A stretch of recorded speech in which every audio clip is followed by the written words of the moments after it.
अस्सलाम वालेकुम।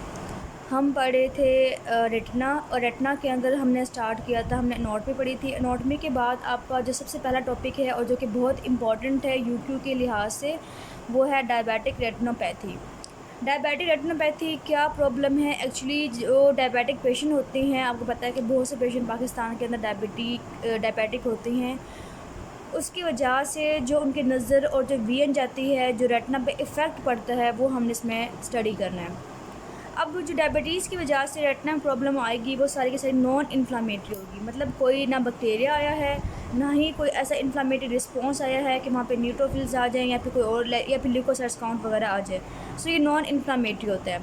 इसके अलावा ये प्रोग्रेसिव डिसफंक्शन होता है। प्रोग्रेसिव क्यों? क्योंकि डायबिटीज़ जो है वो आपको पता है कि या तो कंट्रोल हो जाती है या फिर नहीं होती।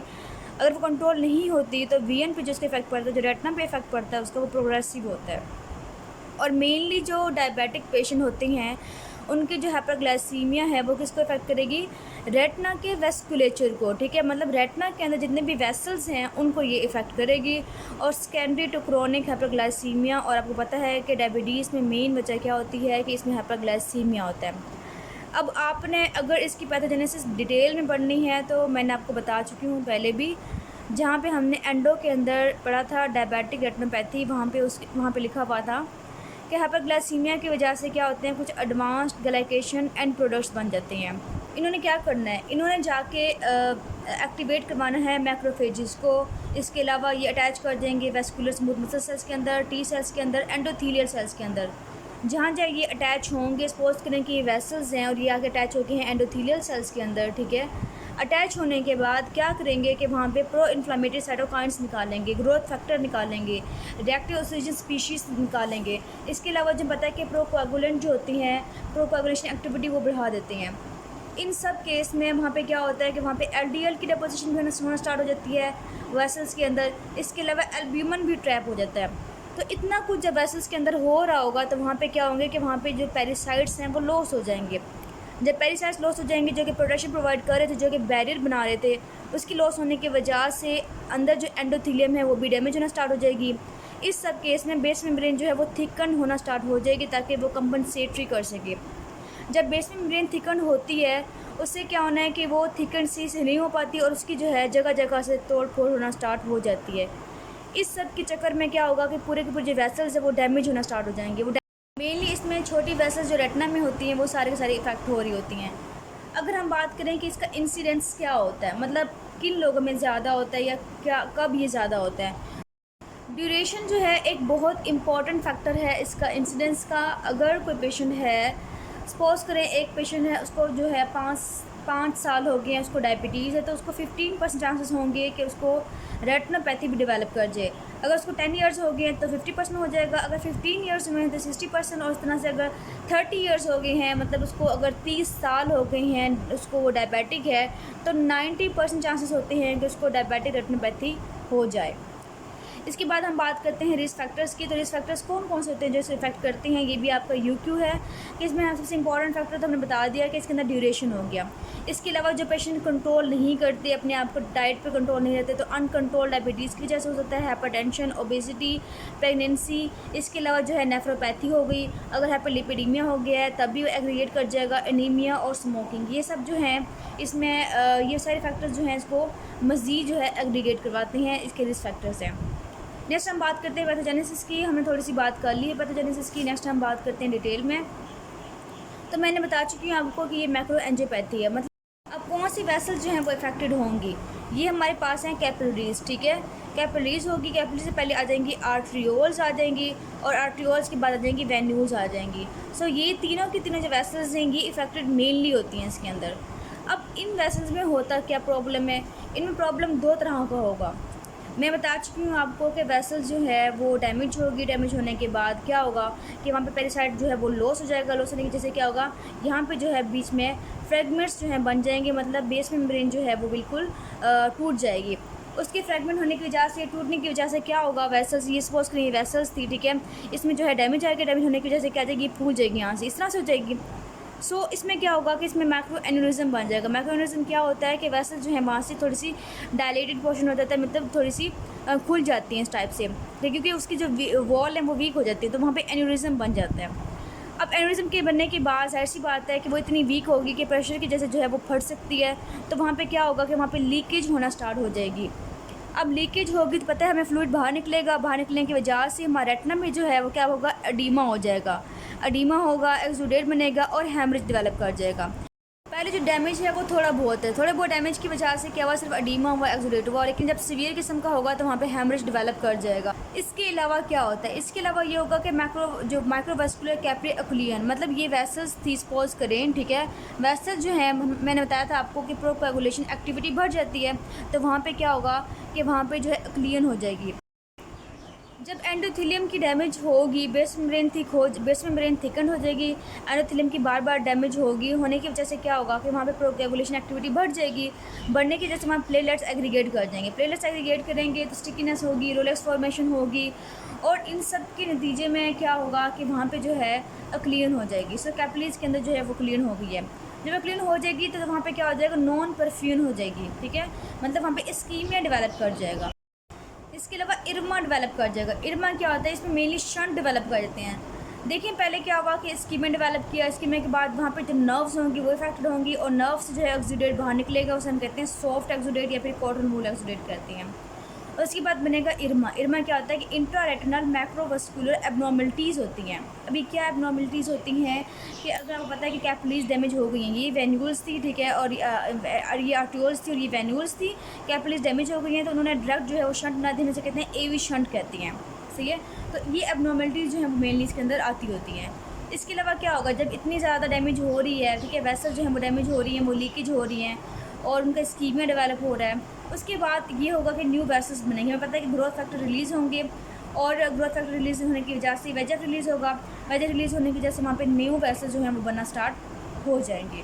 सो हम देखते हैं कि क्या प्रॉब्लम हुई है। सबसे पहले मैक्रो एंजियोपैथी हुई है, ठीक है। मैक्रो एंजियोपैथी होने की वजह से क्या होगा, क्या प्रॉब्लम आएंगे कि एक तो ये माइक्रोवास्कुलर्स को क्या कर देगी, अक्लियन कर देगी, ठीक है, अक्लूड हो जाएंगे वो। सेकंड ये करेगी माइक्रो एन्यूरिज्म बन जाएगी, मतलब छोटे छोटे जो है वो हमारी डायलिटेशन हो जाएगी, किसकी, थिनिंग हो जाएगी वेसल्स की, और साथ डायलिटेशन हो जाएगी। और थर्ड हमने बात कर ली कि कैपिलरी की जो है वो लीकेज होगी, ठीक है, और इसके अलावा जो है क्या होगा, हेमरेज होगा, लीकेज भी होगा और हेमरेज भी होगा। अब मैक्रो एन्यूरिज्म जो हुआ उसकी वजह से क्या होगा कि वहाँ पे एन्यूरिज्म के बाद एक्लियन होगी, एक्लियन होने के बाद इन सब के बाद जो है रेटिनल इस्कीमिया हो गया। रेटिनल इस्कीमिया के बाद क्या होगा कि 3-4 चीज़ें होंगी। एक तो वहाँ पे हमने बता दिया कि वहाँ पे एडीमा होगा, ठीक है, रेटिना में एडीमा होगा, एक्सुडेट बाहर निकलेगा। एक्सुडेट कौन से होते हैं, हार्ड होते हैं, सॉफ्ट होते हैं, वो क्या चीज़ होती है बताती हूँ मैं फर्दर आपको। इसके अलावा जो है एवी शंटिंग हो जाएगी, ठीक है, जब हमने इरमा की बात की थी एवी शंटिंग हो जाएगी, ठीक है। उसके बाद हमारे पास जो है एट द एंड क्या होगा कि वहाँ पे न्यू वेसल्स बन जाएंगी। न्यू वेसल्स क्यों बनेंगी, क्योंकि वहाँ पे स्कीमिया हो गया था, स्कीमिया के बाद एवी शंटिंग हो गई थी और वेसल्स की बहुत ज़रूरत थी, तो वहाँ पे न्यू वेस्कुलाइजेशन हो जाती है। तो ये जो है इसका मेन मैकेनिज्म है, और ये भी आपका जो है बहुत इंपॉर्टेंट पैथोजेनेसिस में यूक्यू है। अब डायबिटीज़ की वजह से हमने बताया कि रेटिना है, सपोज करें रेटिना के अंदर सारी चेंजेस आ रही हैं कि वहाँ पे जो है वो मैक्रो एन्यूरिज्म भी बन रही हैं, वहाँ पे जो है वो हार्ड एक्सुडेट भी बन रहा है, सॉफ्ट एक्सुडेट भी बन रहा है, हेमरेजेस भी हो रहे हैं, ठीक है। अब हमें पता है कि हमारा जो रेटिना है, रेटिना की इस लेवल पे क्या होता है, मैकुला होता है। मैकुला कौन सा रीजन होता है, बिल्कुल सेंट्रल पार्ट होता है रेटिना का, और ये वो पार्ट होता है जो कि हाईएस्ट विजुअल एक्यूटी हमें दे रहा होता है। अब रेटिना को तो नहीं पता कि हमने इसको छोड़ना है, ज़ाहिर सी बात है, अगर वो इसको इफेक्ट कर रहा है तो वो इसको भी इफेक्ट कर सकता है।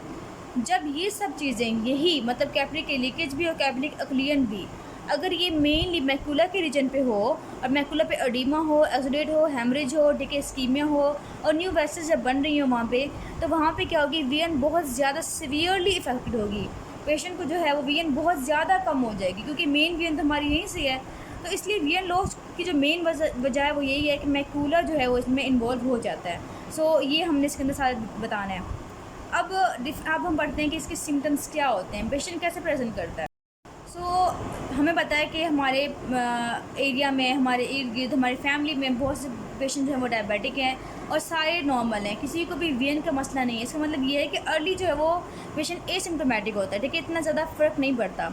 लेकिन क्या होता है कि जब उसके 20 साल 30 साल गुजरती हैं तो पेशेंट को क्या होता है कि ग्रेजुअल वीएन लॉस होती है। और ग्रेजुअल वीएन लॉस क्यों होगी, क्योंकि जब मैकुला इफेक्टेड हो जाएगी तो उसको वीएन लॉस के सिम्टम जो हैं वो आ जाएंगे। अच्छा, अगर एक डायबिटिक पेशेंट है और उसको बिल्कुल ठीक था, ठीक है, 20 साल से वो बिल्कुल ठीक था, लेकिन क्या हुआ कि अचानक से उसकी नज़र जो है वो ख़त्म हो गई है। ये कब होता है? ये तब होता है जब विट्रस का हेमरेज हो, मतलब वहाँ पे नए वेसल्स भी बन गई हैं, उसने मैकुला को स्पेयर कर दिया, सपोज़ करें मैकुला को स्पेयर कर दिया है, लेकिन यहाँ पे जो है न्यू वेसल्स बन गई हैं, वो इतनी ज़्यादा वेसल्स बन गई हैं कि उसने लीक करना स्टार्ट कर दिया। हमें पता है कि जब नई वेसल्स बनती हैं तो वो इतनी ज़्यादा अच्छी नहीं होती, वो बिल्कुल थिन वॉल्ड होती हैं। सो उनके जो है लीकेज फ़ौरन से हो जाती है, फ़ौरन से जो है रप्चर कर जाती हैं। उसके बाद क्या होगा कि वहाँ पे लीकेज हो जाएगी। लीकेज होने की वजह से क्या होगा कि वहाँ पे फ़ौरन से सपोज़ करें कि ये जो है हमारी विट्रस थी और ये रेटिना है, ठीक है। स्पेस कम होती बट मैंने ज़्यादा बताई है। तो यहाँ पे जब वेसल्स बन जाएंगी बहुत ज़्यादा, तो बनते बनते क्या होगा कि विट्रस के अंदर जो है वो हेमरेज होना स्टार्ट हो जाएगा। हेमरेज होगा तो विट्रस जो है वो डिटैच भी हो सकता है। इन सब केस में क्या होगा कि फ़ौरन से उसकी जो विजन है वो लॉस हो सकती है। नेक्स्ट हम बात करते हैं साइंस की। साइन जो होते हैं हम डिफरेंट क्लासिफिकेशन की बेस पे करेंगे कि किस बेस पे, स्टेजेस भी कह सकते हैं, क्लासिफिकेशन कह सकते हैं, लेकिन मेनली हम क्लासिफिकेशन इसे इसलिए कहते हैं क्योंकि ये सारी बातें जो हैं सपोज अगर हम ये पढ़ते हैं पहली स्टेज, तो पहली स्टेज में सिर्फ कुछ बातें होंगी। अगर हम नेक्स्ट स्टेज पढ़ेंगे तो नेक्स्ट स्टेज में ये वाली बातें भी साथ ही आएंगी। अगर इसमें कोई बातें होंगी तो वो नेक्स्ट स्टेज में भी साथ ही आएंगी, ठीक है। कैसे? अब हम बात करते हैं इसमें कि बैकग्राउंड डायबिटिक रेटिनोपैथी है। अगर हम बात करते हैं बैकग्राउंड की, तो बैकग्राउंड में मेनली क्या होता है? मेनली इसमें होते हैं एन्यूरिज्म बनते होते हैं, ठीक है, और इसके अलावा अडीमा होता है रेटिना का, और इसके अलावा इसमें एक्सुडेट बनता है, ठीक है, और इसके अलावा इसके अंदर हेमरेज बनते हैं, ठीक है। ये चार बातें जो हैं वो इसके अंदर होती हैं। अब ये सारी बातें जो हैं अगर हम यहाँ पे अप्लाई करें कि डायबिटिक मैकुलोपैथी होगी, मैकुलोपैथी में क्या होता है? मैकुलोपैथी में भी यही सब चीज़ें होंगी। अगर एक साथ रेटिना का बाकी पोर्शन इन्वॉल्व हो रहा है, साथ साथ मैकुला भी इन्वॉल्व हो रहा है, तो हमारी स्टेज कौन सी? स्टेज नहीं, मतलब क्लासिफिकेशन क्या आ जाएगी? डायबिटिक मैकुलोपैथी आ जाएगी, क्योंकि इसमें ये भी है और उसके साथ मैकुला भी इफेक्टेड हो रही है। अच्छा, बैकग्राउंड की बात आएगा प्री प्रोलिफरेटिव। प्री प्रोलिफरेटिव में क्या होता है कि अभी जो है न्यू वेसल्स नहीं बनी, प्रोलिफरेशन से पहले वाली स्टेज है। और वो कौन सी स्टेज है? आपको पता है कि एन्यूरिज्म, एडिमा, एक्सुडेट, हेमरेज हुआ था, उसके बाद क्या हुआ था? उसके बाद बना था इस्कीमिया, ठीक है। एवी शंट बने थे, एवी शंट बने थे, वेसल्स कम हो गई थी, वहाँ पे जो है अक्लियन हो गई थी, और अक्लियन की जैसे इस्कीमिया डेवलप कर जाएगा। तो ये जो दो बातें होंगी वो प्री प्रोलिफरेटिव में होंगी। इसके बाद आएगा प्रोलिफरेटिव। प्रोलिफरेटिव बहुत ज़्यादा इंपॉर्टेंट है। आपके यूक्यू में जो मेनली आता होता है वो प्रोलिफरेटिव ही आता होता है, लेकिन आप एक मेजर टर्म ही लिखते हैं। सपोज करेंगे एक आपको सिनेरियो आया है कि एक डायबिटिक पेशेंट है और उसकी विजन जो लॉस हो रही है, या फिर उसकी रेटिना की जो है ना फलां साइन आ रहे हैं, तो आप क्या करते हैं? बच्चे मोस्टली जो है ना वो लिखते हैं डायबिटिक रेटिनोपैथी लिख देते हैं। तो ये भी ठीक है, ठीक है, आपने मेन टर्म लिख दी वो ठीक है, लेकिन साथ आप मेंशन कर सकते हैं। अगर वो कह रहे हैं कि न्यू वेसल्स बन गई हैं, तो आप बता सकते हैं कि प्रोलिफरेटिव फेज स्टेज है इसकी। और अगर वो कह दें कि इसकी वीएन बहुत ज़्यादा लॉस हो गई है, तो हम कह सकते हैं कि इसकी मैकुलोपैथी भी डेवलप कर गई है। ये आप हैश लिख के तो साथ मेंशन कर सकते हैं। अब प्रोलिफरेटिव में बताया मैंने आपको, न्यू वेसल्स बनेंगी। अब न्यू वेसल्स कहाँ कहाँ बनेंगी, ठीक है, न्यू वेस्कुलाइजेशन होगी, और कहाँ कहाँ पे होगी? वो आरएस पे भी होगी। वो मतलब पूरी जो भी आई है उसकी बहुत सी जगह पे डेवलप करती होती है, रेटिना के अंदर होती है। और इसके अलावा जो है उसकी जो कॉम्प्लिकेशन आएंगी वो भी हम इसके साथ ही पढ़ेंगे कि न्यू वेसल्स की जैसे कौन कौन सी कॉम्प्लिकेशन आ सकती हैं, और इसी को हम कहते हैं कि वो डायबिटीज़ की ही कॉम्प्लिकेशन है, मतलब डायबिटिक रेटिनोपैथी की ही कॉम्प्लिकेशन है। नेक्स्ट हमने बात कर ली मैकुलोपैथी की। नेक्स्ट हम बात करते हैं कॉम्प्लिकेटेड या एडवांस की बात करें तो ये वही बातें हैं कि इसमें हेमरेज डेवलप करेगा, और हेमरेज वहाँ पे जो है हमारी रेटिना है उसकी ट्रैक्शन हो सकती है, उसकी डिटैचमेंट हो सकती है, विट्रस का हेमरेज हो सकता है। ये सारी बातें हमने एडवांस या कॉम्प्लिकेटेड में पढ़ेंगे। बर्न आउट स्टेज क्या होती है? पहले हमने कहा कि वेसल्स बनी, ठीक है, वेसल्स के उसने कॉम्प्लिकेशन करवाई, फिर क्या हुआ कि बहुत अरसे के बाद यही वेसल जो है वो रिग्रेस कर गई हैं, उनकी जो है उनकी जगह फाइब्रस टिश्यू आ गया, ठीक है। तो ये वो बर्न आउट स्टेज होती है जहाँ पे वेसल्स भी नहीं होती, बिल्कुल जो रेटिना है बिल्कुल साफ़ हो जाती है, बिल्कुल खाली हो जाती है, वेसल्स बिल्कुल नज़र नहीं आते हैं। तो ये बर्न आउट स्टेज होती है। ये दो मेनली हैं हमारे जो हमने पढ़नी है डिटेल में। और इनकी डायग्राम किस तरह से है? आपकी ओएसपी में इनकी डायग्राम आती होती हैं, और बहुत ही ज़्यादा जो है इंपॉर्टेंट है इनकी डायग्राम देखना।